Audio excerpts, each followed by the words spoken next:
कुछ करिए, बस बस बड़ा बोले, अब कुछ करिए। ओ कोई तो चल जिद फड़िए, तू बेतरिए या मरिए। हाय कोई तो चल जिद फड़िए, तू बेतरिए या मरिए। शक दे शक दे गिरिया, शक दे। हाय, मैं हूँ शाइनी। अगर आप मुझे ऐसे ही देखना चाहते हैं तो इस वीडियो को जरूर शेयर करें और हाँ, इस चैनल को भी सब्सक्राइब करना ना भूलें। हार की जीत शीर्षक। यह कहानी सुदर्शन जी द्वारा रचित एक कालजयी रचना है।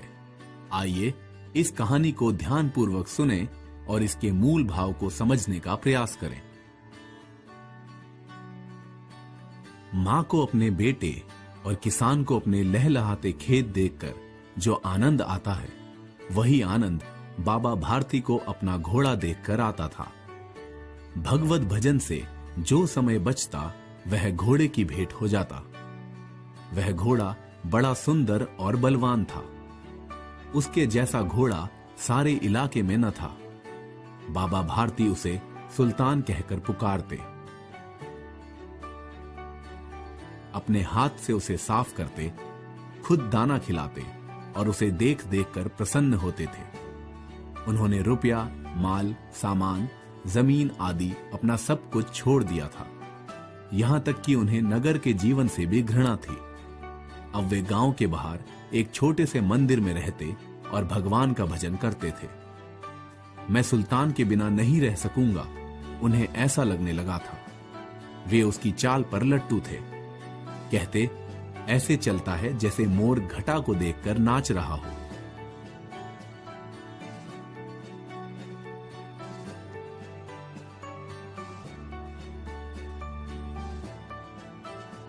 जब तक संध्या के समय सुल्तान पर चढ़कर 8-10 मील का चक्कर न लगा लेते, उन्हें चैन न आता।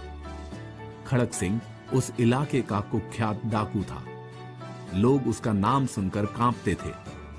सुल्तान की कीर्ति उसके कानों तक भी पहुंची। उसका हृदय उसे देखने के लिए अधीर हो उठा। वह एक दिन दोपहर के समय बाबा भारती के पास पहुंचा और प्रणाम करके बैठ गया। बाबा भारती ने पूछा, खड़क सिंह, क्या हाल है? खड़क सिंह ने सिर झुकाकर उत्तर दिया, आपकी दया है। कहो, इधर कैसे आ गए? सुल्तान की चाह खींच लाई। विचित्र जानवर है, देखोगे तो प्रसन्न हो जाओगे। मैंने भी बड़ी प्रशंसा सुनी है। उसकी चाल तुम्हारा मन मोह लेगी। कहते हैं देखने में बड़ा सुंदर है। क्या कहना, जो एक बार देख लेता है कभी भुला नहीं पाता। बहुत दिनों से इच्छा थी, आज आया हूं। बाबा भारती और खड़क सिंह अस्तबल में पहुंचे। बाबा ने घोड़ा दिखाया घमंड से। खड़क सिंह ने घोड़ा देखा आश्चर्य से। खड़क सिंह ने हजारों घोड़े देखे थे, परंतु ऐसा बांका घोड़ा उसकी आंखों के सामने से कभी ना गुजरा था। सोचने लगा, भाग्य की बात है, ऐसा घोड़ा खड़क सिंह के पास होना चाहिए था। इस साधु को ऐसी चीजों से क्या लाभ? कुछ देर आश्चर्य से चुपचाप खड़ा रहा। हृदय में हलचल होने लगी। बालकों की सी अधीरता से बोला, परंतु बाबा जी, इसकी चाल न देखी तो क्या देखा? बाबा जी भी मनुष्य ही थे। अपनी वस्तु की प्रशंसा दूसरे के मुख से सुनते ही उनका हृदय अधीर हो गया। घोड़े को बाहर ले गए। घोड़ा वायु वेग से उड़ने लगा। उसकी चाल देखकर खड़क सिंह के हृदय पर सांप लौट गया। वह डाकू था और जो वस्तु उसे पसंद आ जाए उस पर वह अपना अधिकार समझता था। उसके पास ताकत और आदमी थे। जाते जाते उसने कहा, बाबा जी, मैं यह घोड़ा आपके पास न रहने दूंगा। बाबा भारती डर गए। अब उन्हें रात को नींद न आती। सारी रात अस्तबल की रखवाली में कटने लगी। हर समय खड़क सिंह का भय लगा रहता। कई मास बीत गए, वह ना आया। धीरे धीरे बाबा भारती कुछ असावधान हो गए और इस भय को स्वप्न के भय की तरह समझने लगे। संध्या का समय था।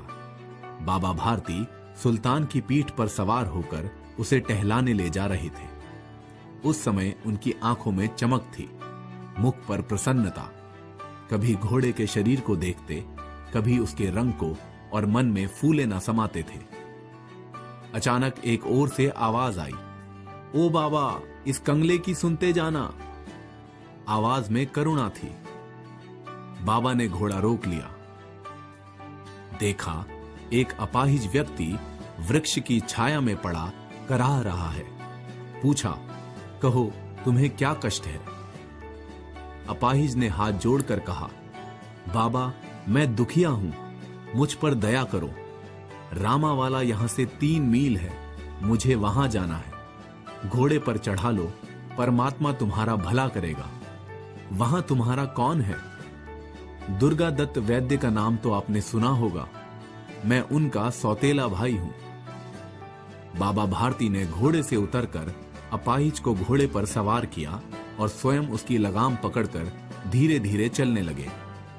सहसा उन्हें एक झटका सा लगा और लगाम हाथ से छूट गई। उनके आश्चर्य का ठिकाना न रहा जब उन्होंने देखा कि अपाहिज घोड़े की पीठ पर तनकर बैठा है और घोड़े को दौड़ाए लिए जा रहा है। उनके मुख से चीख निकल गई। वह अपाहिज डाकू खड़क सिंह था। बाबा भारती कुछ देर तक चुप रहे, फिर जोर से चिल्लाकर बोले, जरा ठहर जाओ। खड़क सिंह ने आवाज सुनकर घोड़ा रोक लिया और उसकी गर्दन पर प्यार से हाथ फेरते हुए कहा, बाबा जी यह घोड़ा अब ना दूंगा, परंतु एक बात सुनते जाओ। खड़क सिंह वहीं ठहरा रहा। बाबा भारती ने निकट जाकर उसकी ओर ऐसी आंखों से देखा जैसे बकरा कसाई की ओर देखता है और कहा, यह घोड़ा तुम्हारा हो चुका है, मैं तुमसे इसे वापस करने के लिए न कहूंगा, परंतु खड़क सिंह केवल एक प्रार्थना करता हूं, उसे अस्वीकार न करना, नहीं तो मेरा दिल टूट जाएगा। बाबा जी आज्ञा कीजिए, मैं आपका दास हूं, केवल यह घोड़ा न दूंगा। अब घोड़े का नाम न लो, मेरी प्रार्थना केवल यह है कि इस घटना को किसी के सामने प्रकट न करना। खड़क सिंह का मुंह आश्चर्य से खुला रह गया। उसका विचार था कि उसे घोड़े को लेकर यहां से भागना पड़ेगा, परंतु बाबा भारती ने स्वयं उससे कहा कि इस घटना को किसी के सामने प्रकट न करना। इसका क्या उद्देश्य हो सकता है? खड़क सिंह ने बहुत सोचा, बहुत सिर मारा, परंतु कुछ समझ न सका। हारकर उसने अपनी आंखें बाबा भारती के मुख पर गड़ा दी और पूछा, बाबा जी ऐसा क्यों? बाबा भारती ने उत्तर दिया, लोगों को यदि इस घटना का पता लग गया तो वे किसी गरीब पर विश्वास न करेंगे। यह कहते कहते उन्होंने सुल्तान की ओर इस तरह मुंह मोड़ लिया जैसे उनका उससे कभी कोई संबंध ही न रहा हो। बाबा भारती चले गए, परंतु उनके शब्द खड़क सिंह के कानों में उसी प्रकार गूंज रहे थे। सोचता था, कैसे ऊंचे विचार हैं, कैसा पवित्र भाव है।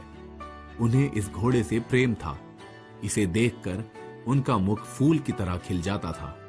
कहते थे, इसके बिना मैं रह न सकूंगा। इसकी रखवाली में वे कई रातों को सोए नहीं, भजन भक्ति न कर रखवाली करते रहे, परंतु आज उनके मुख पर दुख की रेखा तक दिखाई नहीं पड़ती थी। उन्हें केवल यह ख्याल था कि कहीं लोग गरीबों पर विश्वास करना न छोड़ दें। ऐसा मनुष्य मनुष्य नहीं, देवता है।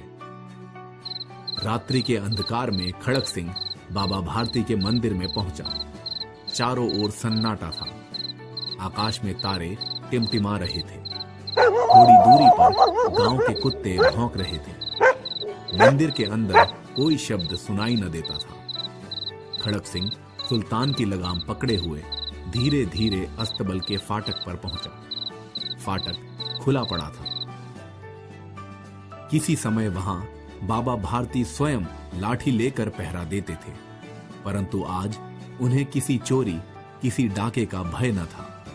खड़क सिंह ने आगे बढ़कर सुल्तान को उसके स्थान पर बांध दिया और बाहर निकलकर सावधानी से फाटक बंद कर दिया। इस समय उसकी आंखों में नेकी के आंसू थे। रात्रि का तीसरा पहर बीत चुका था। चौथा पहर आरंभ होते ही बाबा भारती ने अपनी कुटिया से बाहर निकल ठंडे जल से स्नान किया। उनके पांव अस्तबल की ओर बढ़े, परंतु फाटक पर पहुंचकर उनको अपनी भूल का अनुभव हुआ। साथ ही घोर निराशा ने उनके पांवों को मन भर का भारी बना दिया।